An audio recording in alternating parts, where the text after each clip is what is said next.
오늘은 누가복음 강의 38번째 시간인데요. 제목이 용서하는 믿음입니다. 용서하는 믿음.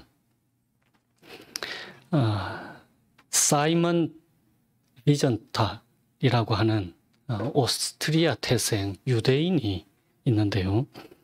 이 사이먼이라는 사람이 해바라기, The Sunflower라고 하는 해바라기라고 하는 책을 썼는데요. 영화 제목 해바라기 말고 책을 얘기하는 겁니다. 해바라기라는 책을 썼는데 이 책에는 사이먼과 젊은 독일 군인이 죽기 직전에 있었던 일을 기록을 하고 있는데요. 1944년에 사이먼이 나치 포로 수용소에서 독일군 병원의 쓰레기를 치우는 일을 하고 있었습니다. 그런데 어느 날 간호사가 사이먼에게 다가와서는 유대인이세요? 라고 묻는 거예요. 그러면서 사이먼을 데리고 어두침침한 방으로 안내를 합니다. 그런데 거기에는 당시 21살, 아주 어린 나이죠. 21살의 젊은 청년이 독일군인데 이름이 칼입니다.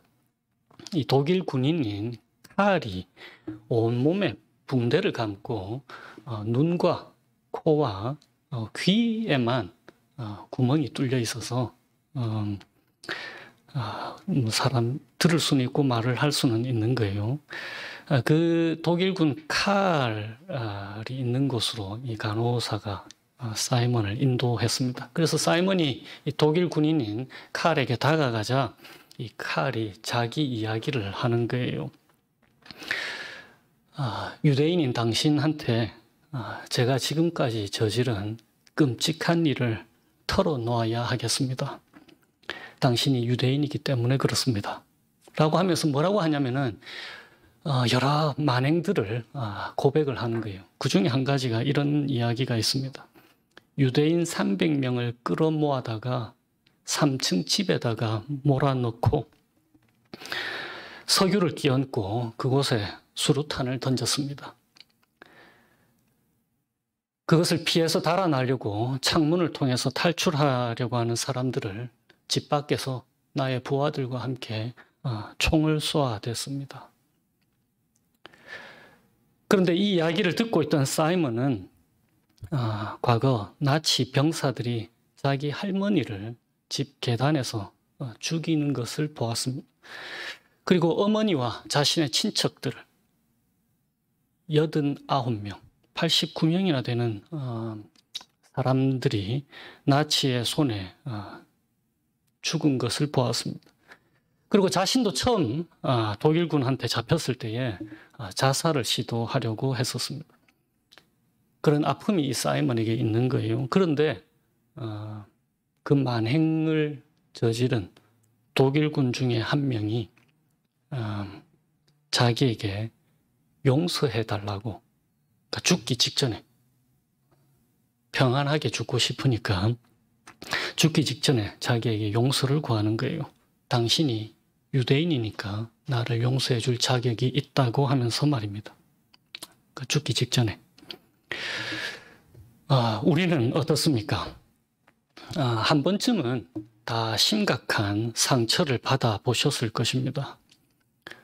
어떤 이는 지인에게서 사기를 당한 사람들도 있을 것이고 거짓말과 모함으로 심각한 피해를 입거나 폭력으로 정신적으로 혹은 육체적으로 아픔을 겪은 사람, 그리고 가슴에 대못을 박는 것 같은 고통을 당하는 일들 말입니다. 오늘 용서에 대해서 함께 말씀을 나눌 텐데요.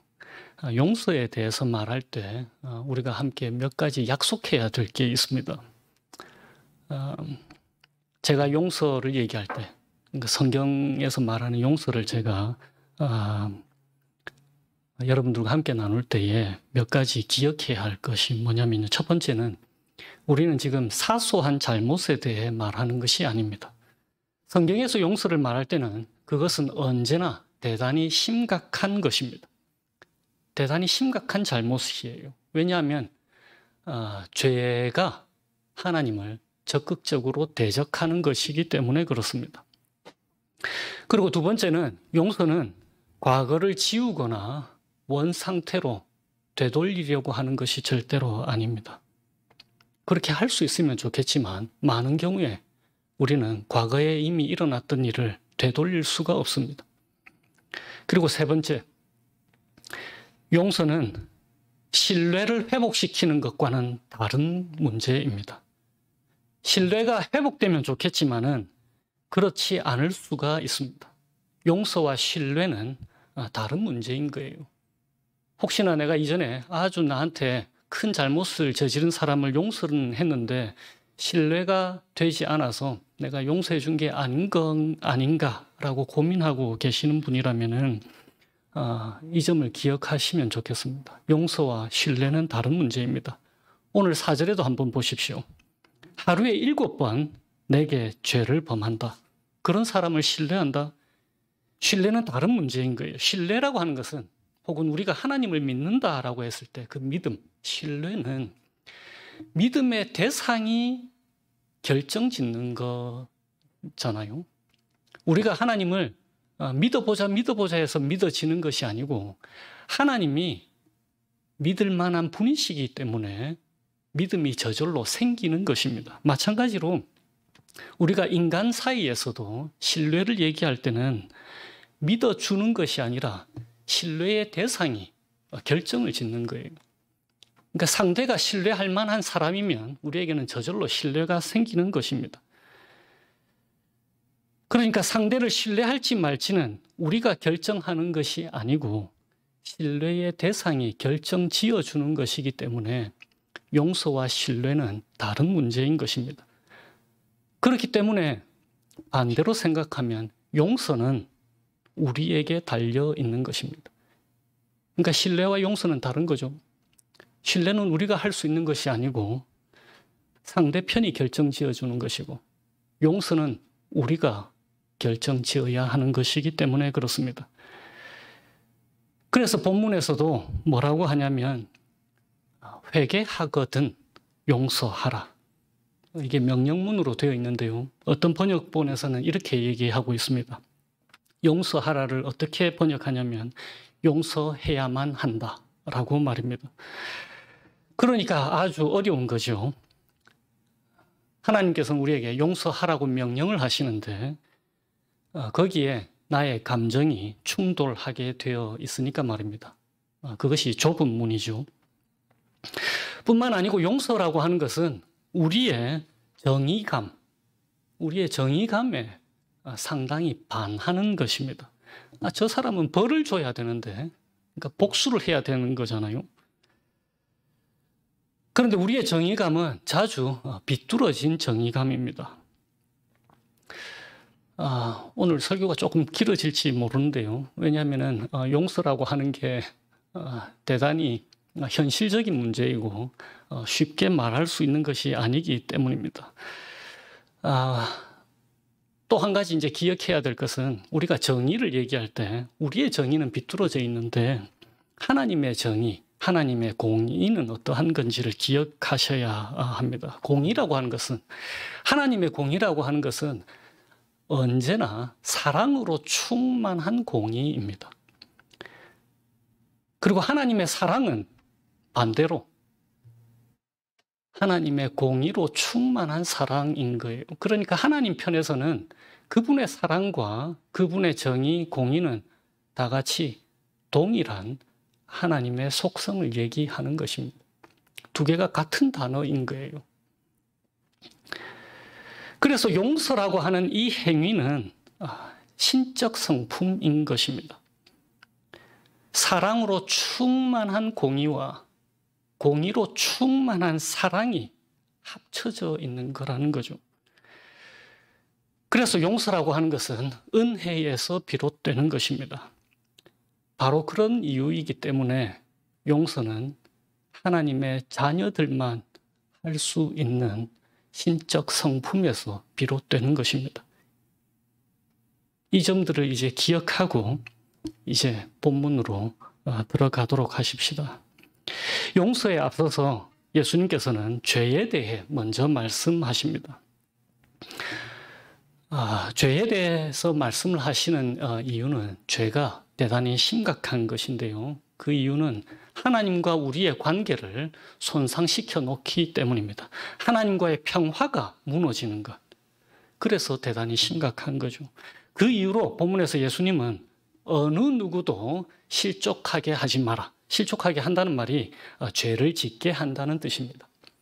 그만큼 심각한 것이기 때문에 어느 누구도 실족하게 하지 말아라 라고 하는 거죠. 실족하게 한다는 것은 유혹해서 죄를 짓게 한다라는 뜻입니다. 감언이설로 하나님의 뜻에 반하게 하는 것, 그것이 실족하게 하는 것입니다. 혹은 아직 세상을 잘 알지 못하는 어린 아이들, 혹은 아직 세상의 경험이 없는 순진한 사람들에게 나쁜 본보기를 보여줘서 죄를 짓도록 하는 것, 그런 것이 실족하게 하는 것입니다. 그래서 2절에 예수님께서 말씀하시죠. 이 작은 자 중에 하나를 실족하게 할진대. 이 작은 자 중에 라고 말씀하시는 거예요. 이 작은 자들 중 하나, 누구를 말씀하시는 것일까요? 이 작은 자들 중 하나, 누구를 말씀하시는 걸까요? 본문이 17장이니까 14장으로 넘어가면 14장에서는 병든 사람, 그 앞에서도 귀신 들린 사람, 병든 사람들 나오잖아요. 14장에서는 병든 사람, 15장에서는 세리들과 죄인들, 그리고 16장에서는 가난한 자들. 그러니까 예수님께서는 세상에서는 무시하고 외면하는 이 사람들 중 하나라도 죄 가운데 살도록 내버려 둬서는 안 된다라고 말씀하시는 거예요. 다시 말하면은 14장의 병든 사람들, 어떤 사람들입니까? 사탄의 권세에 억눌려 고통당하는 사람들. 그 사람들 그대로 내버려둬서 하나님의 회복해 하시는 그 구원의 역사 경험하지 못하게 하는 것. 그렇게 하면 안 된다라는 거죠. 그리고 15장에서는 세리와 죄인들처럼 종교적으로 죄인이라고 낙인 찍힌 사람들을 잃어버린 양처럼 찾아다니지 않고 목자 없이 방황하도록 내버려 두는 것. 이 작은 자들 중 하나. 그렇게 내버려 둬서는 안 된다고 말씀하시는 것입니다. 그리고 16장에 가난한 사람들의 필요를 공급하지 않아서 그들로 하여금 하나님이 아니라 세상이 섬기는 주인, 재물 섬기게 유혹하는 것. 그렇게 해서는 안 된다라고 말씀하시는 거예요. 왜냐하면 그런 것들이 이 작은 자들 중에 하나를 실족하게 하는 것이기 때문에 그렇습니다.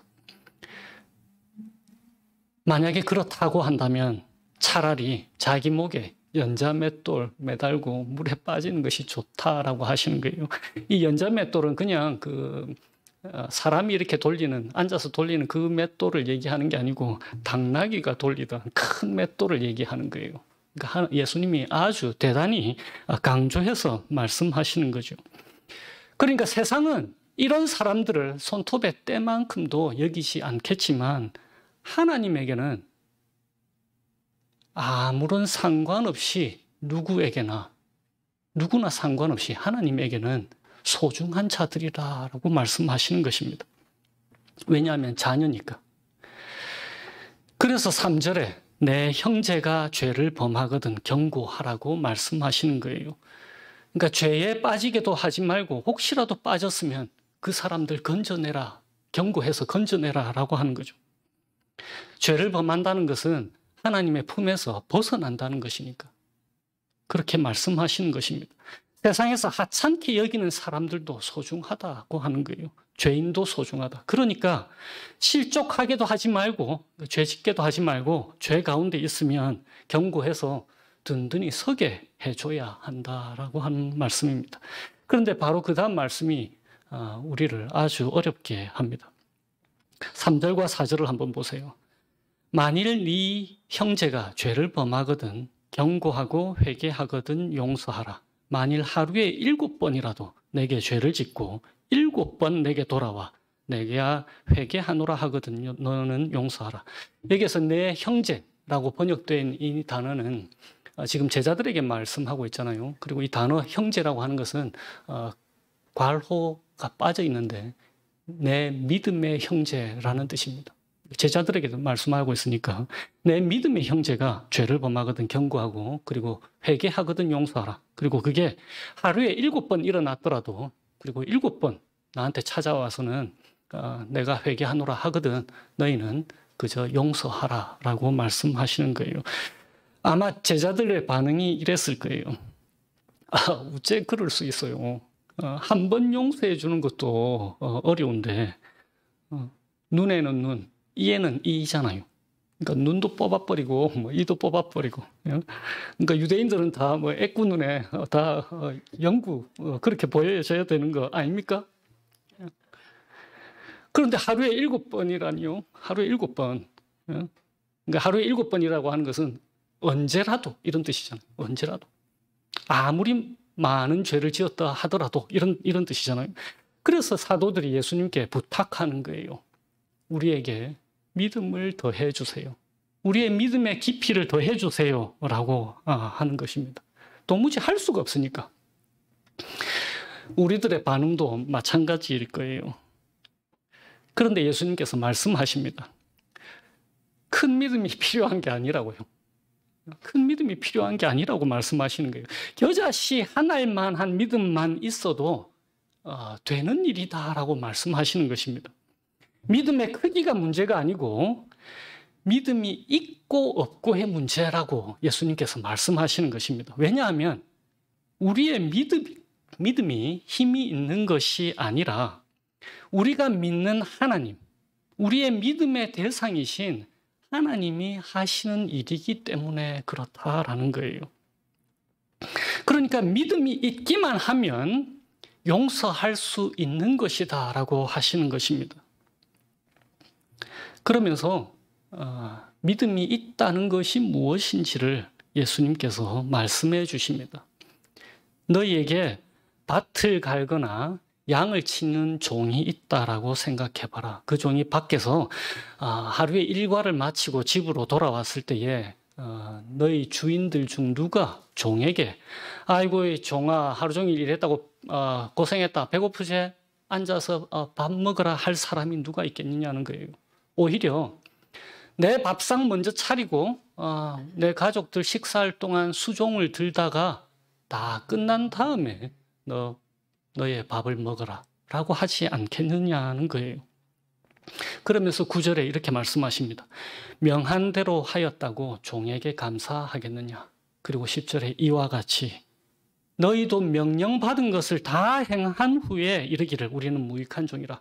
우리가 해야 할 일을 한 것뿐입니다 라고 말한 것이다 라고 주님이 말씀하시는 거예요. 다시 말하면은 믿음이 있다라고 하는 것은 주인이 명령한 것 그대로 행하는 것이라고 하는 것입니다. 내 감정, 내 육신의 필요, 밭일 하고 왔는데 피곤해 죽겠어. 배고파 죽겠어. 목말라. 앉아서 좀 쉬자. 이런 나의 육신의 필요와 감정에 귀를 기울이는 것이 아니고 주인이 하라고 하는 것에 귀를 기울이는 것이 믿음이다라고 말씀하시는 것입니다. 그런데 10절에 뭐라고 하시냐면 너희도 명령받은 것을 다 행한 후에 라고 말씀하시죠. 명령받은 것이 지금 무엇입니까? 용서하라. 용서하라. 7번이라도 내 형제가 회개하거든 용서하라 하시니까 제자들이 믿음을 더하여 주세요. 그랬더니 예수님이 아니야. 너희들 믿음 있어.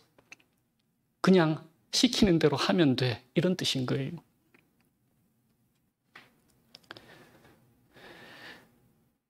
그리고 이 명령을 겨자씨 한 알만한 믿음으로 그대로 행했을 때에 어떤 일이 일어나는지를 10명의 나병 환자를 통해서 우리에게 누가가 보여주고 있는 것입니다. 13절에서 14절을 보십시오. 10명의 나병 환자들이 예수님께 예수 선생님이여 저희를 불쌍히 여겨주세요 라고 외칩니다.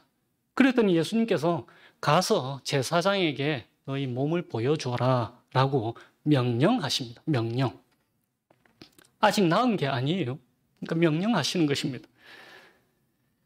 그 당시에는 레위기 율법서에도 기록되어 있듯이 나병 환자가 나으면 제사장에게 가서 몸을 보이고 제사장으로부터 나병에서 나았다라는 선포를 듣게 하십니다. 그런데 예수님께서는 아직 치료가 되지 않은 이 나병 환자 10명에게 제사장에게 가서 너희들 몸을 보이라라고 명령하시죠. 그래서 그 명령대로 나병 환자 10명이 길을 그냥 떠나는 거예요.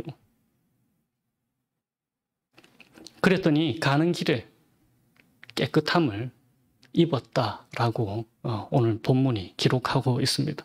그리고는 그 중에 한 명, 이 작은 자에 해당하는 사마리아인이 예수님께 돌아와서 감사를 표합니다. 그리고는 예수님이 이 행동을 뭐라고 말씀하시냐면 하나님께 영광을 돌린 것이다 라고 말씀하시죠. 그러니까 하나님이 하신 일을 인정하고 감사하는 거라는 것입니다. 이 사마리아인에게 예수님께서 19절에 말씀하십니다. 너의 믿음이 너를 구원하였다라고 말입니다.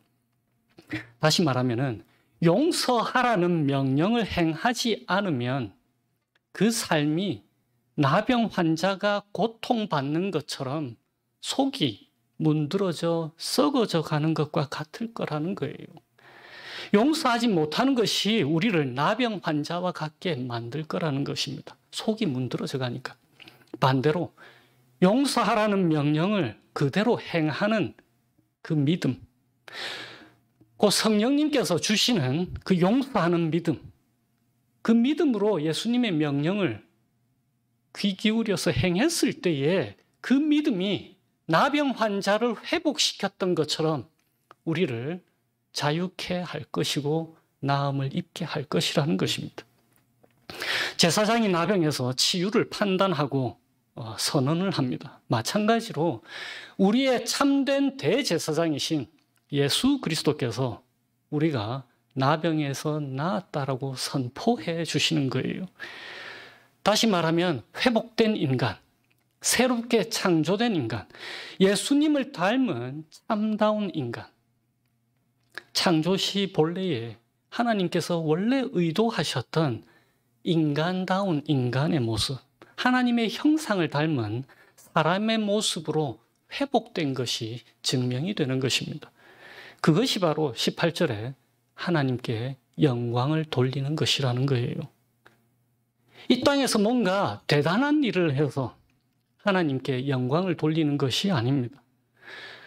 우리의 쓸모 있음이 하나님께 영광이 되는 게 절대로 아니에요. 하나님을 닮은 모습, 신적 성품을 발휘하는 것, 그것이 하나님께 영광이 되는 것입니다. 명령하신 대로 행하는 것, 명령하신 대로 용서하는 것이 하나님께 영광을 돌리는 것이라는 거예요. 왜냐하면 그 행위를 통해서 우리가 믿는 아버지, 우리의 주님이 어떠한 분이신지가 드러나기 때문에 그렇습니다.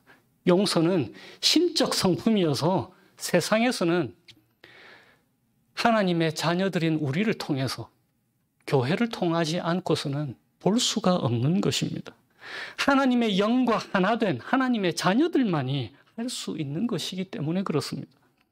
그러니까 2절에서 죄 짓지 않게 함으로써 하나님과 화평을 누리고 또 용서함으로써 3절에 경고하고 용서함으로써 하나님의 자녀들 사이에 하나님이 주신 그 화평이 이루어지는 것입니다.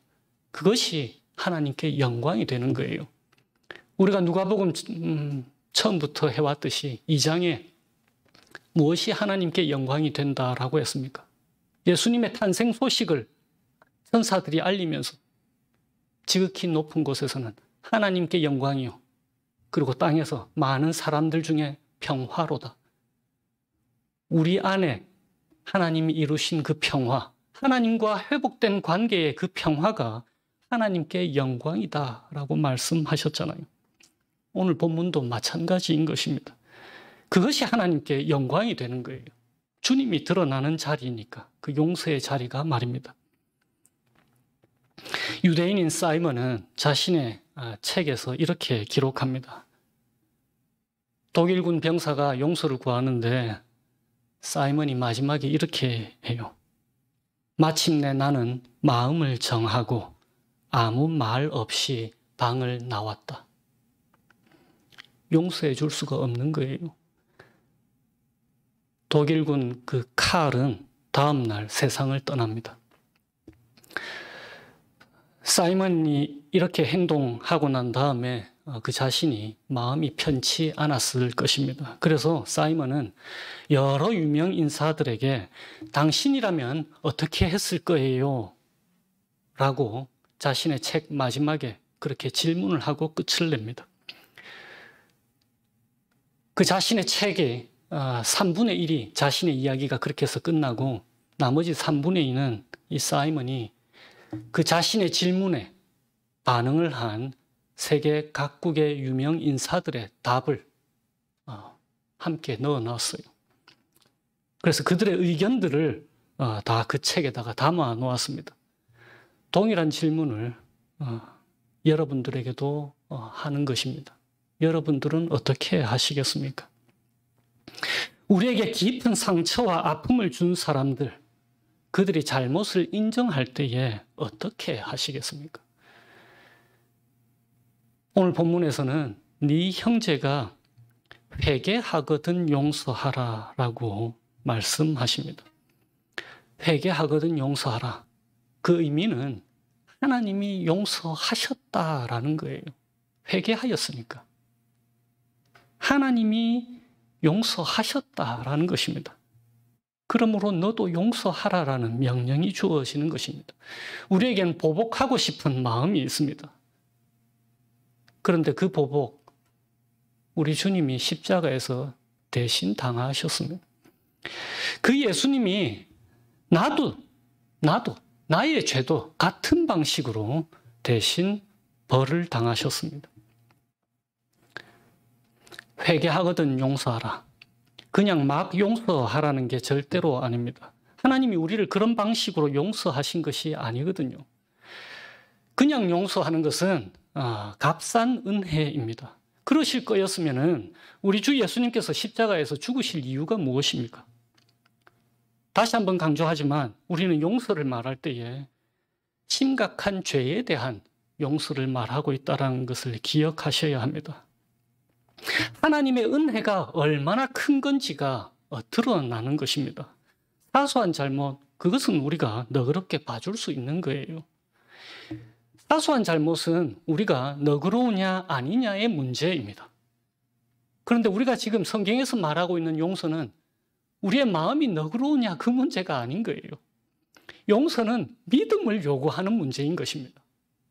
믿음이 있고 없고의 문제이지 나 용서 못했는데 다른 사람들 혹은 저 사람이 용서를 못했다. 저 사람 마음이 너그럽지 못하네? 아니요. 우리는 지금 너그럽냐 마냐의 문제를 얘기하고 있는 것이 절대로 아닙니다. 용서는 그만큼 어려운 거예요. 신적 성품이라니까요. 우리 중 누구도 나에게 심한 죄를 지은 사람, 용서해 줄 수 있는 사람이 아무도 없습니다. 용서는 믿음을 요구하는 문제입니다. 왜냐하면 용서는 우리 안에서 역사하시는 하나님만이 하실 수 있는 것이기 때문에 그런 거예요. 그래서 용서에는 회개가 동반되는 것입니다. 회개가 선행하는 거예요. 죄의 고백이 선행되는 것입니다. 용서를 구하지 않았는데, 회개하지 않았는데, 잘못을 인정하지 않았는데 용서를 해준다? 그런 것이 아니라는 거예요. 상대가 잘못을 인정한다고 해도 사실 용서는 대단히 어렵습니다. 그런데 우리 주님이 다 아시는 거예요. 반대로 한번 생각해 보십시다. 내가 죽음 직전에 있는 칼이다. 그리고 사이먼이 나를 용서해 주었다라고 한번 반대로 생각해 보십시다. 그랬을 경우에 용서받은 나는 나와 같은 정도의 극악무도한 죄를 지은 사람을 다음에 만나게 된다면 용서해 줄 수 있을 거예요. 우리 주님이 자신을 십자가에 못 박은 우리를 용서해 주셨습니다. 그리고는 그 주님이 우리에게 말씀하시는 거예요. 우리를 못 박은 사람 용서해 주라고 말입니다. 믿음의 형제이니까. 그 형제를 주님이 동일하게 용서해 주었다라고 말씀하시는 것입니다. 용서받은 우리에게 그 믿음의 형제를 우리 주님과 함께 용서하자고 초대하시는 거라는 겁니다. 왜냐하면 다 예수 안에서 한 몸이니까. 주님은 나와도 한 몸, 그리고 그 형제와도 한 몸이니까 그렇습니다. 예수님께서 우리에게 형제가 회개하거든 용서하라고, 그것도 하루에 7번이라도 용서하라고 말씀하시는 이유는 하나님께서 우리를 무한히 용서해 주시는 사랑의 아버지이시기 때문에 그렇습니다. 그래서 로마서 5장 8절에 이렇게 기록하고 있습니다. 우리가 아직 죄인 되었을 때에 그리스도께서 우리를 위하여 죽으심으로 하나님께서 우리에게 대한 자신의 사랑을 확증하셨다라고 말입니다. 하이델베르그 요리문답 126번에 주기도문에 대한 얘기를 하면서 5번째 간구의 의미가 무엇입니까? 라고 하는 질문이 있습니다. 그것에 대한 답이 이렇습니다. 우리가 우리에게 죄 지은 자를 사하여 준 것 같이 우리 죄를 사하여 주옵시고 라는 이 기도의 의미는 다음과 같습니다. 우리 안에 있는 하나님의 은혜의 증거로서 우리가 이웃을 용서하기로 작정하듯이 그렇게 우리를 용서해 주옵소서. 우리가 이웃을 용서하기로 작정하듯이 그렇게 우리를 용서해 주옵소서. 이것은 믿음의 고백인 것입니다. 나 자신의 타락한 본성, 나 자신의 그 타락한 감정이 말해주는 것에 귀 기울이지 않고 회복된 인간, 새롭게 재창조된 인간으로 예수님 닮은 모습으로 하나님의 말씀에 귀를 기울이는 것, 그것이 믿음이고, 그리고 그 믿음을 하나님께서 우리에게 주셨다라고 말씀하시는 거예요. 그래서 우리에게 주님 말씀하세요. 제가 듣겠습니다라고 하는 고백이 생기도록 성령 하나님께서 우리를 인도해 주시는 것입니다. 우리 믿음의 식구들 여러분, 우리들 자신이 하나님을 얼마나 사랑하는지 우리가 어떻게 알 수 있을까요? 측량해 볼 수 있는 것이 하나가 있는데요. 우리는 우리를 미워하는 사람을 사랑하는 딱 그만큼만 하나님을 사랑하는 것입니다. 믿음의 주요 또 온전케 하시는 우리 예수님, 그분께서 우리에게 복음이 되어 주시는 것입니다. 용서는 믿음이 하게 하는 것입니다. 성령의 인도하심을 따라서 용서하시는 하나님의 은혜 안에 형제와 자매의 잘못을 용서하기로 작정하시고 믿음으로 주님의 말씀을 순종하게 되시기를 주님의 이름으로 축원드립니다. 기도하시겠습니다. 제가 오늘은 골로새서 3장을 가지고 기도하겠습니다. 하나님, 주님께서 택하셔서 거룩하고 사랑받는 자처럼 긍휼과 자비와 겸손과 온유와 오래 참음을 옷 입게 하여 주세요. 저희가 서로 용납하여 피차 용서하게 하여 주옵소서. 그래서 주님께서 저희를 용서하신 것처럼 저희들도 그렇게 할 수 있도록 성령님께서 인도하여 주세요. 그리스도의 평강이 저희들의 마음을 주장하게 하여 주옵소서. 저희가 평강을 위하여 한 몸으로 부르심을 받았으므로 또한 저희가 그것으로 인해서 주님께 감사하는 자들이 될 수 있도록 인도하여 주시기를 예수님의 이름으로 기도합니다. 아멘.